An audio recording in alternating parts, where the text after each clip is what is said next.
محمد يا عروس الخفيقين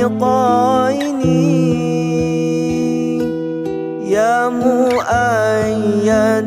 يا ممجد يا إمام القبلتين صلى الله